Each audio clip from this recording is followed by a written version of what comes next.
everybody. This is Lisa Jahn-Clough. I am in my studio in Portland, Maine. It's a rainy day in early June, and I'm going to talk to you today about plot in the picture book by going over the format of a picture book, how we can look for patterns, how patterns can inform and shape our plot. If you are looking for a plot, look for patterns.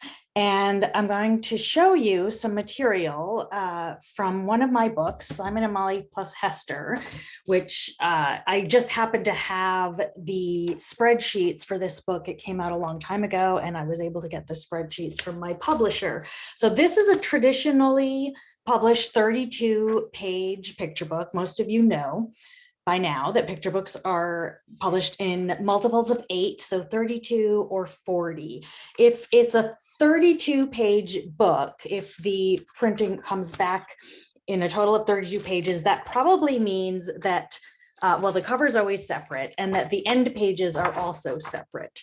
And the 32 is actually this middle bit of the book. The first page with text will be the title page, and the opposite side of that title page will be the copyright dedication page.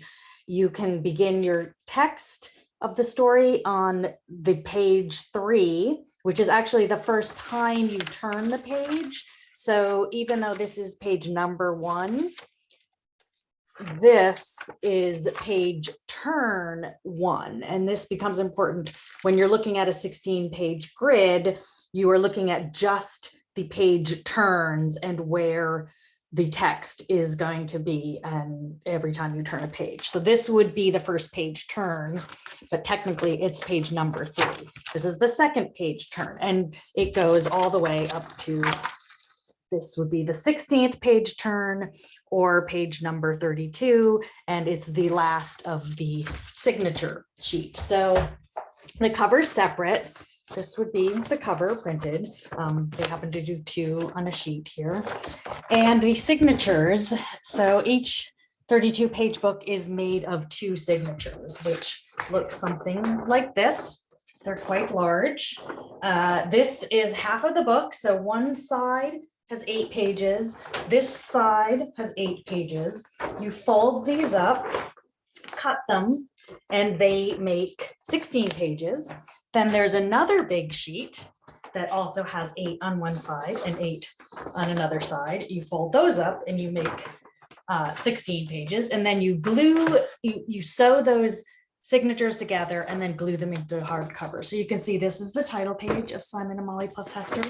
And on the opposite of that title page is this copyright dedication page. And then we have the first page here, which is first page turn 1 or page number 3. And then on the opposite of that, we have page number 4 or page turn 2. If you have a 40-page book with self-ended end pages, that means that the end papers are part of this signature. So you don't see them all because the first page would be glued into the hardcover. So say, example with this again, say this was a 40-page self-ended format, this would be included in the signature page. And the first side of this, you don't see because it's glued into the hardcover. So that's why you would still have 16-page turns, even if you are working with a self-ended 40-page book. This is all to kind of help with publishing costs. They're full color books. It costs quite a bit of money to have these run through a printing press. And I believe they're still done this way, even though most artwork is now submitted in PDFs and not in original form. So I'm going to share screen with you now. And I'm going to read the book Saturday, which we all have read, I hope. And I'm going to go over that book in terms of how to look at the plot, how to deconstruct it and looking for patterns and a build up and a climax. So hang on a sec. Okay, so this is Saturday by Oge Mora, illustrated and written by Oge Mora. And I will read it to you again, if you haven't already read it. So Saturday is a 40-page book with self-ended end pages. The end papers are illustrated. So the other side of this side on the opposite of notes, is glued into the hardcover. So that would be considered part of the signature page. And then the side that says notes is technically page number 2. Then the right-hand side is page number 3. This picture of the girl jumping out of bed would be page number 4. Saturday title page would be page number 5. And this is the first turn page. So this is page turn 1, even though the numbers would not coordinate with that. So believe me, there are 16 times that you turn a page, and this would be considered the first page of text. So this is page turn 1. And it goes, this morning, Ava and her mother were all smiles. It was Saturday. Because Ava's mother worked Sunday, Monday, Tuesday, Wednesday, Thursday, and Friday, Saturday was the day they cherished. So we have our 2 main characters, and we know something about them, and we know a very specific day. Today is Saturday, and it's important. On Saturdays, they zipped to the library for weekly story time. On Saturdays, they lounged in salon chairs and got new hairdos. On Saturdays, they picnicked in the grass for a peaceful afternoon at the park. And on this Saturday, they would also ride the bus across town for a one-night only puppet show. So here we are beginning our story. We get 3 events that they do on every Saturday. So that's sort of a tradition, that's a pattern established. And then this book is going to be about the best thing, the unusual thing that's occurring on this Saturday is the one night only puppet show. So this page is establishing a promise to the reader. We are going to do all 3 of these things, and then we are going to end with the big goal, the big sort of moment of the puppet show. The day would be special. The day would be splendid. The day was Saturday. Ava and her mother could hardly wait. So this is page turn 3. We've established, the characters, the day, the goal, and now we're off into the beginning of the story. Zoom, off they went. But when they reached the library, ... And this is a good example of how the page turns really have to end with some tension and motivation. Why would you turn the page? I mean, a young child is not going to be patient and sort of read the book because they feel like they ought to, or they think it's good for them like adults do. They will not read it if they don't want to turn the page. Forget it. But this word "but" is very helpful here to create tension. It means something is unusual, right? And the ellipses is another very clever way to create plot tension in a picture book. It suggests that there is more to come, right? Something is not going to be as we expect when we've gone to the library. And remember, that was the first event. That's the first place they go to on every Saturday. So the pattern is being consistent. So what had happened? Story time was canceled. Oh no, Ava cried. It's canceled, wailed Ava's mother. They paused, closed their eyes, and let out a deep breath. Don't worry, Ava, her mother reassured her. Today will be special. Today will be splendid. Today is Saturday. So we are excited to go to the library, and then we're disappointed. And then they have a moment of reassuring. So Zoom, off they went. And remember the second promise? They go to the salon. But as they left the salon, and this is a little bit different because they actually get there, right? Library is canceled, but they get to the salon and they love their little hairdos. But We get that wonderful word, which gives us suspense, and we get the ellipses, which makes us have to turn the page. Whoosh, their hairdos were ruined. Oh no, Ava sobbed. Our dues, boo-hooed Ava's mother. The illustration gives part of the story here, right? That's explaining the reason, how their hair comes to be ruined. They paused, closed their eyes, and let out a deep breath. Don't worry, Ava, her mother reassured her. Today will be special. Today will be splendid. Today is Saturday. So nice repetition there. We now know that this is something that Ava's mother does. She reassures Ava, and we have the nice refrain. Next, we go where? Zoom, off they went. But their peaceful afternoon at the park, this was the third thing they do on Saturdays, right? And we have the same rhythm, but followed by the ... was loud. Oh no, Ava groaned. What did you say? It's too noisy, yelled her mother. So another disappointment, right?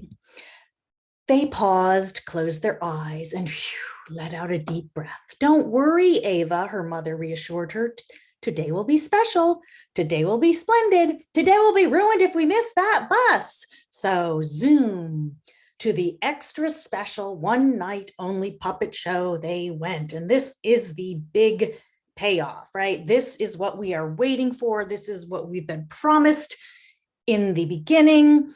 This is also a little bit of a shift, because instead of going from excitement to disappointment, there's a little bit of extra almost disappointment where they miss the bus. So this is a buildup of crescendo, a buildup of, maybe heading into a bigger disaster, but they make it, right? So there's a lot of a roller coaster in this plot, ups and downs, excitement, disappointment, disappointment, and the refrain that gets repeated, the pausing, the brief, letting out a deep breath, and Ava's mother reassuring Ava. So what's going to happen? Off to the puppet show. We made it, Ava exclaimed as they arrived at the door. Thank goodness, Ava's mother sighed in relief. Hooray for Saturday, they cheered. So all is good, right? They got there, they made it. It's not closed, it's not canceled. Tickets, chirped the lady at the door. Ava's mother reached into her purse. ... right? We don't have the but, so we are hoping that this one is going to work out because it's the big finale, yet we still have the ellipses, so there is tension. We have to turn the page to see if the pattern's going to continue and if there will be another disappointment. But the tickets weren't there. Oh no, Ava's mother gasped. I left our tickets on the table. As Ava watched, her mother crumpled. I've had it, she sighed. Story time was canceled. Our hair was ruined. The park was loud, and now we're missing the puppet show. I'm sorry, Ava. We looked forward to this all week, and I've messed up everything. I ruined Saturday.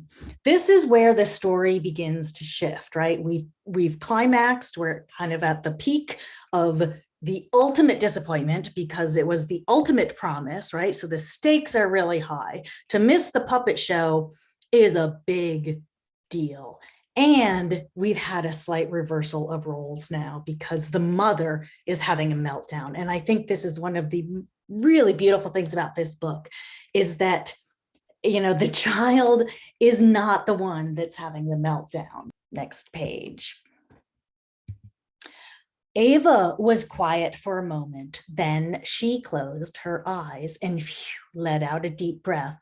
Don't worry, Mommy, Ava reassured her. See how that's different? Because instead of the mother reassuring Ava, we now have Ava reassuring the mother. So Ava is showing agency here.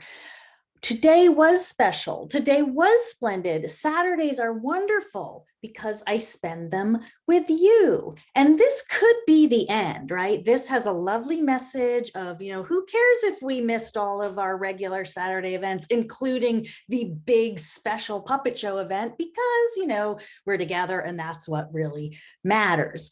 Fine message, However, this is not a satisfying ending because we were given a promise of a one night only puppet show, and we don't get that. So it's not really satisfying, especially if you're a kid. I mean, you are happy to be with your mother, and it did work out fine, and it is a special day, but we still miss the puppet show. So it's not a over the top happy ending. It's a sort of like, yeah, well, this is pretty good, but we want to know more. And luckily, Oge Mora doesn't leave us on this sort of overly sweet, somewhat saccharine moment. We have a couple more pages to go. So they go home, slowly, hand in hand, off they went.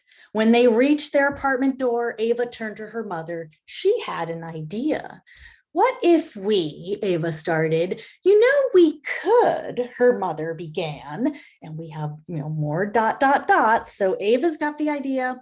What are they going to do? We still have that, unresolved puppet show promise. So we turn the page. So they did. And the answer comes through the art, right? We see them making their own puppet show because they're very creative and clever and they're happy to be together. So they do get a one night only puppet show. They make it themselves. So that is a satisfying ending. And then the last page, which is the 16th page turn, just reiterates how wonderful it was with the words, "What a beautiful day." So it does say that, spending time with your mother on a Saturday is really the ultimate important thing. Having a puppet show was our promise in the beginning, so they do get to do that. Not quite as they expected, but really it's the fact that they're together and they did it together. So, and then the last page would be part of the end pages, part of the signature, because this is a 40-page self-ended book. So, and then we have the last end pages and the last page. So to go over a little more details and kind of looking at the grid and how this works in the plot, this is the story, just written out verbatim. I would recommend doing this for any picture book. Just take one of your favorite picture books, a book you admire, and just type it out verbatim and see what happens. And do it with the page numbers, count 16 page turns. You might have 15 if there's more front matter. Perhaps the story begins on the second page turn and the first page turn would have a little more front matter. So you want to have at least 15 pages. And, for example, this one, the story really ends with "so they did" on page turn 15, and page turn 16 is kind of just a final summation. You do want to keep the tension going right up until till page turn 15 or 16. So I just wanted to show you how this is just written out on 16-page turns. And when I was in grad school, I worked with Jack Gantos, who showed me his grid that he'd come up with and how to plot a picture book using 16-page turns and using the 16-page grid. You can see it was quite dated. I think it's copywritten in 1978. So, but it's still, we still follow this format. This structure works. It is very similar to a 3-act structure or 4-act structure. If you want to work that way, I'll go over the difference between those two in a minute as well. So you can see each one of these squares represents a double spread of the book. So there would be a picture as well, but we are just looking at the story and the text and how that is plotted out. So the first 4-page turns, you want to have the characters introduced, you want to have the setting, and you want to have a problem or situation. The middle section, and middles are often very difficult. So if you think of the first 4-page turns as Act 1, and then page turns 5 through 12 as Act 2, clearly the middle is the longest bit, right? And you can see how the middle is potentially getting very bogged down because you have a lot of action story characters and you must properly sequence the action, and it must build to a climactic page turn, which is somewhere around page 11, 12, 13. There's a little leeway in here, but I would say not much more than a page or two. You really want to have your story started by page 4, no later than page turn 4.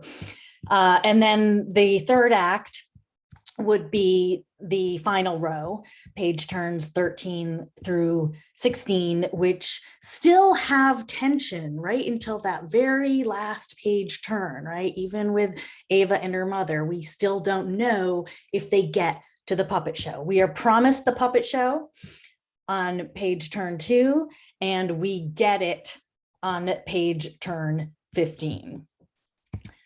So the way I've sort of outlined the 16-page grid with a little more detail than Jack did, but it would go something like this. So the first page turn is your opening. You want to establish your protagonist, some situation, and a setting. And in picture books, the setting usually comes in the art. If you remember in Saturday, there's a picture of Ava and her mother sitting at a table. We know it's morning.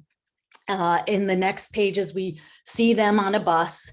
We are told they're going on a bus, so we know it's an urban setting, and that's enough, right? We don't need to know specifically what city it's in. On the second page turn, you also can establish character and an antagonist or a hint of a problem. In the case of Saturday, there really isn't an antagonist other than the fact that everything is closed to them or not working out. But it's not a particular character that's in their way, but it can be. In a lot of picture books, it is. And you would want to establish that problem, conflict, hint of a problem on page turn 2.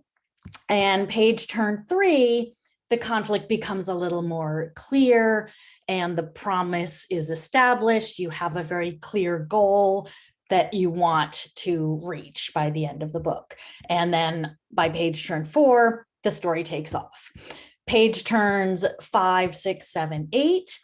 I think if you are someone who struggles with the middle of your story, with the plot in the middle, if you break it into 4 acts instead of 3 acts, you might find that you will have more events to work with and more cause and effect and more tension in those middle sections. If you think of them instead of as one long act 2, that is actually act 2 and 3, so that the second act would be the emerging middle, and the third act would be the sort of enhanced middle, and then the fourth act would be the conclusion. So page turn 5, 6, 7, and 8 are a crescendo of action, building suspense, establishing patterns, logical progression. On page turn 8, there would be another peaking point, but a little bit smaller than the big one you're going to have on page turn 12, and a shift in the action. Something small could disrupt the pattern on page turn 8. Then page turns 9, 10, and 11, you're still building suspense with a logical progression. The action is heightened, and there is going to be a possible pause there. Then that would build to page turn 12, which is your climax peaking point with a very clear shift in action. And page turns 13 could be the brink of tears. Think around page turn 11, 12, 13, right after the climax, you want to have your character almost breaking down, if not completely breaking down. I always think of it in my books as the dark page, the page of no return, where your character thinks that everything is finally ruined. If we go back and look at Saturday, that is the page where Ava's mother has her meltdown. And like I said, I think that's a really interesting choice to have the mother meltdown instead of Ava, so that Ava has to turn around and comfort and reassure her mother. The problem can be the same as the beginning, but it's going to be bigger. Page turns 14 and 15 are really winding down. It's the beginning of the end. Page turn 15 could be the final resolution, or you could have one more sort of page turn of suspense. By page turn 16, the problem is resolved. So the 3 acts, basically what I just said, the act 3 is the beginning, the first 4 page turns. Act 2, the middle are the second and third 4 page turns, but if you want to think of it as act 3 and 4, and then the final act, the conclusion, is the last 4 page turns. So here it is, just separated into the beginning. The protagonist is introduced on page turn 1, no later than page turn 2. Main conflict or story is introduced on page turn 1, 2, or no later than 3. The story's action occurs on page turn 2 or 3, or no later than 4. And then the emerging middle with consistent action, complications followed by choices, which lead to another complication followed by another choice. Every time Ava and her mother go somewhere and they experience disappointment, they have to make a choice. Do they continue on with their Saturday, or do they change course and do something else? No, they continue on with their pattern, even though they're continuously faced with disappointment, they keep going. The enhanced middle, or act 3, the final crescendo with peaking climactic point around page turn 11 or 12. Also following the complication and choice guidelines, which is really how you develop your plot, right? Cause and effect, that will create your plot. The complication gets greater and then peaks, and then the conclusion is the wind down, where the true meaning of the story comes to light. In this case of Saturday, the true meaning is that they get to spend the Saturday together and that it's lovely no matter what they do. But the external goal of the book is to get to the puppet show. So both of those are met, right? The internal goal of spending the day together and the external goal of getting to the puppet show. Again, this is taking Saturday, dissecting it into the 16-page turns just by giving a few key words of what's happening plot-wise. So I think of these storyboards as plot grids. So first page turn of Saturday, it's this morning, it's a specific day, this morning. It is Saturday, and Ava and her mother are happy, right? So 2 characters, they're happy. They are not going to stay happy because it's a story, and nobody can be happy all the time in a story because it would be a really boring story. So something has to happen that will disrupt their emotional state. So the things they do, we're establishing the regularity of Saturday. This is what makes Saturday special, right? We get 3 things that they always do: library, hairdos, picnic. And then the ultimate promise of this story, this plot, is, are we going to get to the puppet show? It will be special. We get a repeated refrain here, and they can hardly wait. So this is giving us the beginning of the story, and then zoom, off they go to the library on page turn 4. So we've literally left the building and we have begun the story out in the world, but ... we must turn the page every time there is an ellipsis. So story time is canceled. That's our first disappointment. But they breathe, remind themselves it's Saturday, and then zoom, they go to the salon. So you can already see the patterns here. Every other page, we get the zoom, right? If you just even look at these sort of key words, zoom is a very key word in this book, and it does occur 4 times to connect with the 4 promises that we are established on page turn 2. So zoom, they go to the salon, but turn the page, they're disappointed. They breathe, then zoom, they go to the picnic, page turn, they're disappointed. So you can see that there's a pattern of hope and excitement followed by disappointment, hope and excitement followed by disappointment.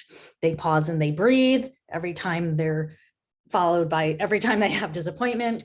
And then zoom, they go to the puppet show. And this is where we've shifted, right? We are now down in Act 3, the enhanced middle, where they have made it, right? So this is the ultimate goal, but a big but here, and we've already learned from the pattern that these buts mean something is going to go wrong. The tickets were forgotten at home. Oh no, mother has a meltdown. That is page turn 12, which is the climactic peaking point, the crisis. This is the worst thing that could happen, right? All the other disappointments, they're disappointing, but they're okay because we know there's going to be another Saturday and they'll get to do it again. But this was the special promise. So it's a big deal. It's a bigger deal than all the others. So that makes it the climax. And then the page turn 13, where we have the emotional turnaround, where Ava pauses. So this is also the role reversal, where Ava has pretty much learned from her mother and from this experience of pausing and breathing every time they have a disappointment, that she is now able to calm her mother.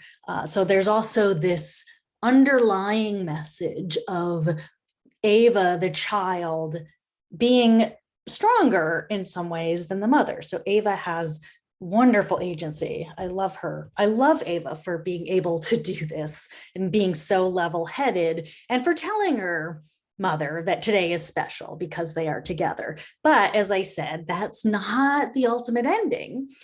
So they still have more page turns. They go home, they reach home. We have another ellipses to get us to page turn 15, where they make their own puppet show, which is ultimately the end because they have spent the day together and they did make it to a puppet show, not quite what they thought. And then page turn 16, which reiterates how beautiful the day was. So this is a storyboard that was on Elizabeth DeLumba. She's an author who's written a lot of books and has a lovely storyboard on her website that is very helpful for explaining the 40-page self-ended. So she has the end pages here, which would be, as the case in Saturday, these are the illustrated end pages that are part of the signatures that would come through the printing press. And then this would be the title page, which is always a single spread on the right-hand side. So that looks like the first page of the book. And then in this case, the page turn page turn 1 is here, right? So this is the title page. I'll just hold up a book. So these are the end pages in this case that are glued down. This is the title page that coincides with this page right here. And this is the first time you turn the page, so that coincides with this page here. So if you have 16 page turns, we'd have second row here, it would be 1, 2, 3, 4, 5, 6, 7, 8, 9, 10, 11, 12, 13, 14, 15, and 16. So that single spread there at the end is the 16th time you turn the page, and the end pages are glued into the cover. So that might explain the difference a little bit between the 32-page format with separate end pages or the 40-page self-ended book. It's not really essential for the writer to know that, and you won't have control over that formatting. And you ultimately don't have control over where the page turns are, but you should know or have an idea of using the page turn as a suspense to create your plot. All right, I'm going to end with going over my first book, Alicia Has a Bad Day, because although this was published a very long time ago, I have learned the most about plot of a picture book by doing this book. And I've also applied this to all of my novels as well. So the very first version of Alicia Has a Bad Day, I was super young when I wrote this. It was kind of a glorified card. I self-published them and sold them in bookstores. They're very small. They are only about 5 inches by 4 inches. And I pasted up 6 pages on an 8.5 by 11 sheet of paper so that I could fit them, so that it was cheaper to print them. And I had 3 pieces of paper. So there were 6 pages on each piece of paper, which meant that the books are 18 pages long. The cover was separate because it was color, and there's no double-sided. So I was really young and really poor, and I wanted to do something. I wanted to have a book, and I did this. So Alicia Has a Bad Day goes, hello, my name is Alicia. I am generally a happy person. Not always. Believe it or not, there are times when I am rather miserable. Eventually, on those days when I am rather miserable, I don't even want to get out of bed. Eventually, I do get up and fix myself some toast to eat, but I am still miserable. After toast, I sit and mope. After I mope, I lie on the floor and stare at the ceiling. The cracks make faces. Then I play music very loud and dance very fast. And when I can't boogie anymore, I stand on my head and meditate on my heart beating. Finally, I decide something must be done. I grab my notebook and a pen and venture outside. I walk into the woods, stepping on anthills as I go. I sit down on a stump and write the word lugubrious in my notebook. Then it tells you what lugubrious means. Lugubrious is my favorite miserable word. It means dark and dreary. It is dark and dreary in my heart. So this is my big dark page, right? It's kind of the saddest moment. Being miserable is exhausting, so I fall asleep. And here's where this version completely falls apart. While sleeping, I dream of flying to a castle in the air. In the castle, there are great festivities. They put a crown on my head. Everyone dances and laughs and dances. When I dance, I turn a cartwheel. Everybody cheers. When it's time to go, we wave goodbye. They let me keep the crown. And I wake up from my dream. I pick some flowers and do a happy dance all the way home. So really lame ending. And when I showed this to my soon to become my editor, he said, this is a great story, but the ending sucks because it's a cop-out to have a dream. And he explained it to me this way. If a kid is having a bad day and they read Alicia Has a Bad Day because they're curious and they want to see, how does Alicia get a better day? Does she, what does she do on her bad day? And she does all these great things. She makes toast, she mopes, she sits in her chair, she dances, she goes outside, she writes in her notebook, but then she randomly happens to have a good dream and that makes her happy. It just did not seem true or helpful in any way. I'd done a couple other books about Alicia. None of them really had a plot. Alicia and her happy way of life is just a list of things that Alicia likes to do. Alicia's evil side is just a list of things that are a little too dark. And my happy birthday book is really a big birthday card. So Alicia Has a Bad Day is about something. That was the one that my editor, Walter Lorraine, picked up. And he said, this is interesting, but the ending sucks. So I went and made a dummy book. I went and made it as much like a book as I possibly could back in the mid 90s when you didn't have computer publishing and PDFs, and I made them color and I sewed together signatures and I made it into a 32-page format, and I had a title page and a copyright page, and then the first page turn begins on page number 3, and I got a new ending. So this is how the revision went. Hello, my name is Alicia. I am generally a happy person, but not always. Believe it or not, there are days when I am rather miserable. Today is one of those days. I am so miserable, I don't want to get out of bed. So first big change is that it is one specific day. That will make your story have a plot. You know, if it's every day, or this is what we generally do or always do, it's not going to have a plot. Saturday wouldn't have a plot if it was the same Saturday as every other Saturday, right? But this Saturday is different. Today is one of those days, and this day she doesn't want to get out of bed. Eventually I do get up and fix myself some toast to eat, but I'm still miserable. After toast, I sit and mope. After I mope, I lie on the floor and stare at the ceiling. The cracks make faces at me. Instead of, you know, just faces, they're now making them at her. And yes, this is a nod to Madeline.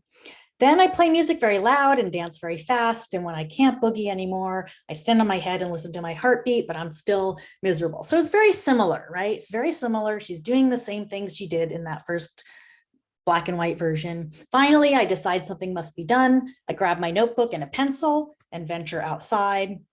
It went from a pen to a pencil. Eventually it changes even more. I walk into the woods, stepping on anthills as I go. I sit on a stump and write the word lugubrious in my notebook. Lugubrious is my favorite miserable word. It means dark and dreary. It is dark and dreary in my heart. Being miserable is exhausting, so I fall asleep. And remember, version number 1, she has a dream and it's lame.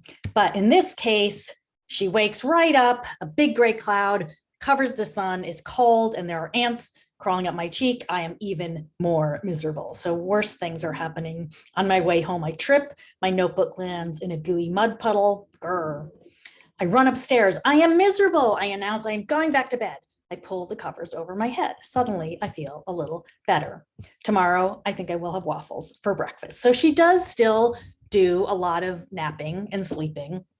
And she does dream that tomorrow is going to be a better day, but it's at the very, very end. And my idea behind this version was that by the fact that she verbalizes her misery and says it out loud to the world and goes back to bed, that act makes her happier, makes her in a slightly better mood. And it's a little bit like Alexander and the terrible, horrible, no good, very bad day, that today was bad, suck it up, tomorrow's going to be better. I showed this to Walter and he was impressed, and he did offer me a contract in those days when editors could do those sorts of things without having to, you know, ask a lot of other people. But he still said the ending is not right. And he said she's all alone. It's very, very hard to have a plot with a character who is all by herself, right? You don't need an antagonist necessarily, but it's hard for a character to interact with something if there's nothing there. So I went and worked harder than I've ever had worked before on a book. I did storyboards to help me figure out this plot, because the plot is really hard and it all comes down to the ending, right? A story doesn't have a plot if it doesn't have an ending, if it doesn't have a journey in the beginning, a goal, something to reach by the end, and then how do they reach it? Do they reach it? All those questions need to be answered. So I did my 16-page storyboard grid with little bits of art, very small, and just, you know, little ideas of what's happening on every page. And you can follow this in the pictures. So this is Alicia alone. There she is in the corner. There she is, page turn 3 in bed. Then she makes toast, right? Then she mopes in her chair. Then she stares at the ceiling. Then she dances, stands on her head. That was a double spread. And then she goes outside. And that was a single spread. See how I have this pattern of single spreads, text with a single spread of art, except for this page turn down here, page turn 7, where there's 2 pictures on each side of the page. And then I go back to 1 page of text and then a single spread of art. Then she steps on anthills, says ha, writes lugubrious, the dark page, very much near, you know, it's this page turn 11. So it's kind of the climax. Then she falls asleep, ants crawl up her face, trips on her way home, she's on her bed, and then she thinks about having waffles. So again, that ending did not work. So this was another storyboard. You can see similar events, right?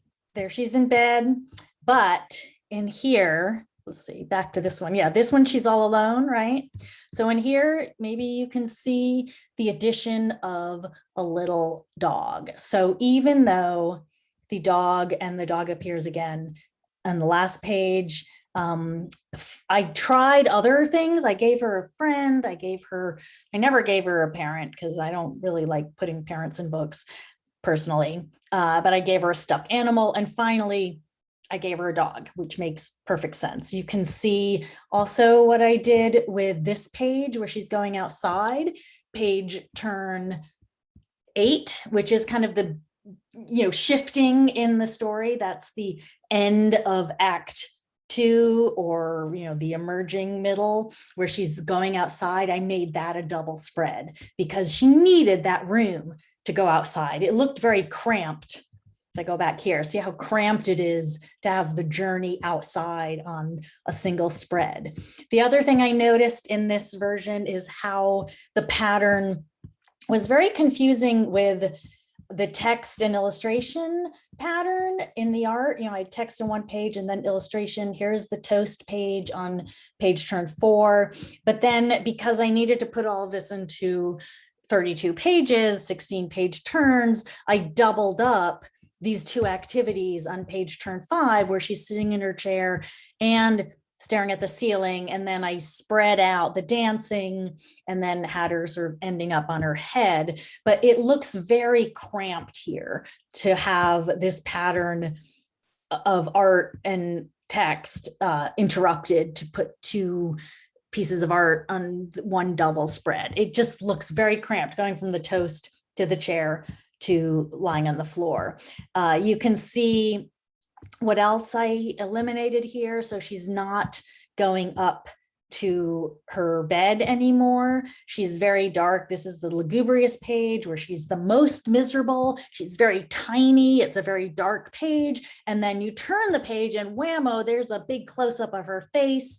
There's no sleeping at all in this version. The ants are crawling up her face, and then something happens down here, right?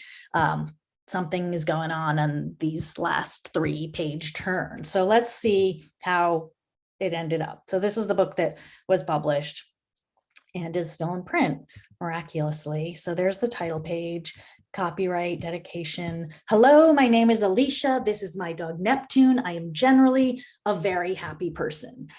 Very similar, except we have now added a plot component with dog Neptune, who does not appear in every page, but he appears in the beginning and he appears in the end, and he gives that link to the possibility of why her day is bad to begin with. That was another question that Walter kept asking me. He's like, why is she having a bad day?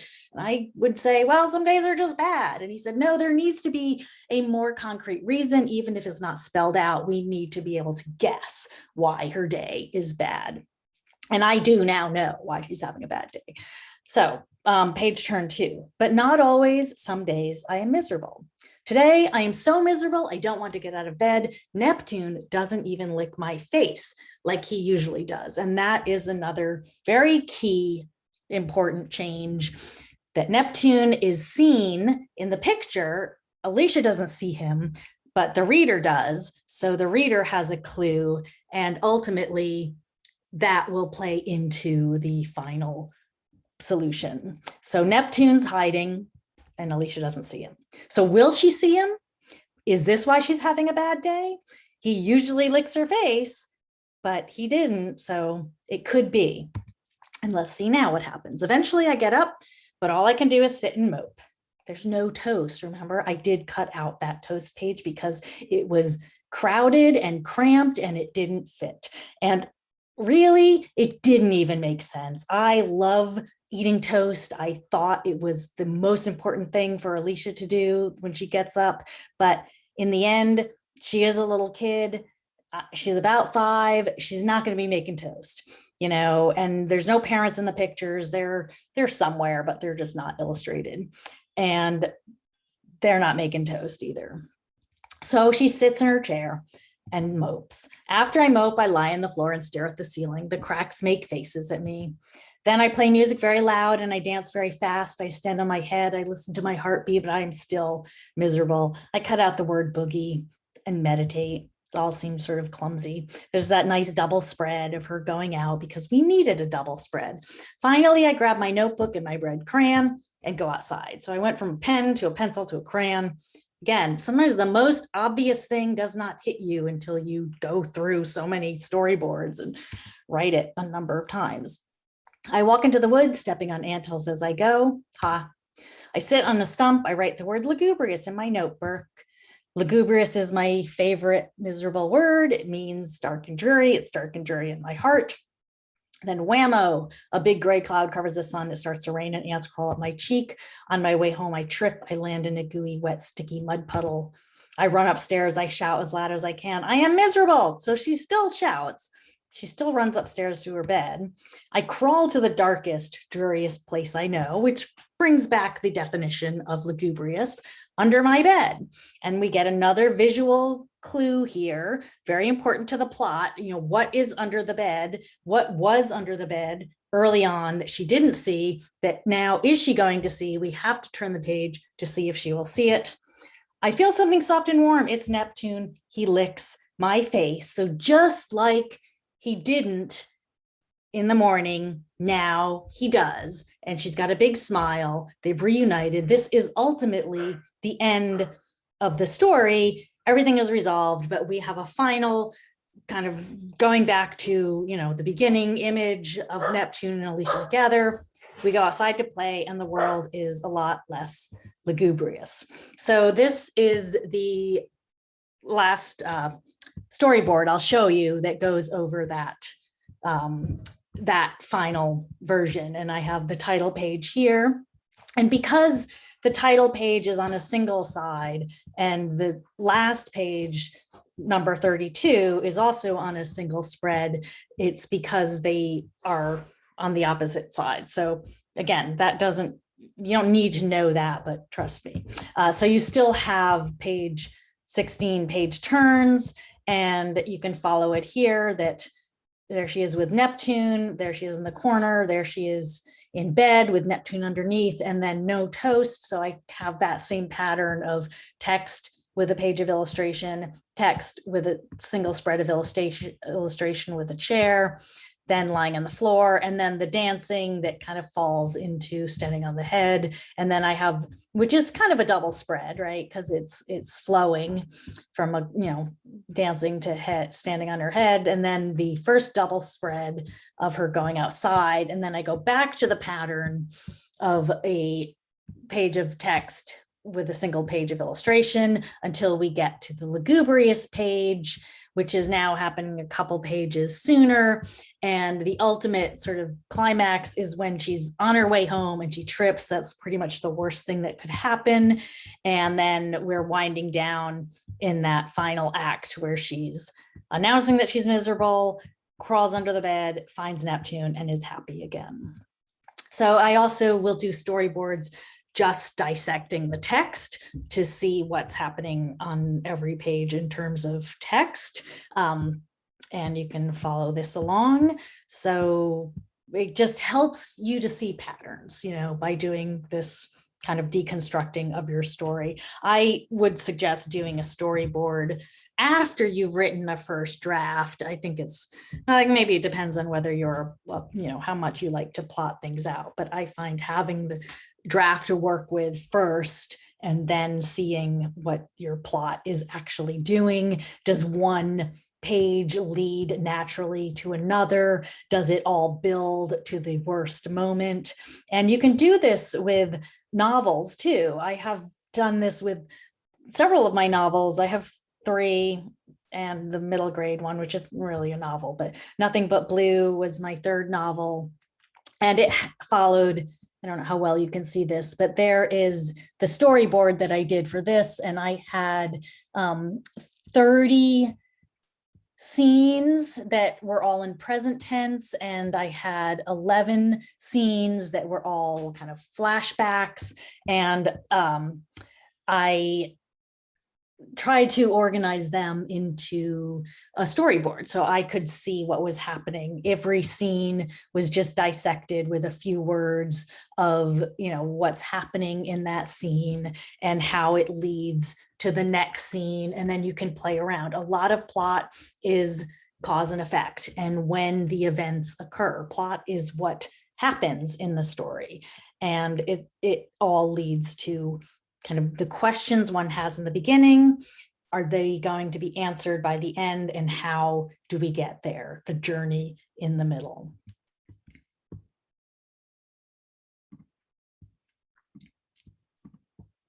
So, my friends, that leads us to the end of my lecture. And I hope that this has been helpful. And I hope that, you have learned something about plot and picture books and that you can apply this to your own picture books or novels or whatever it is that you choose to write.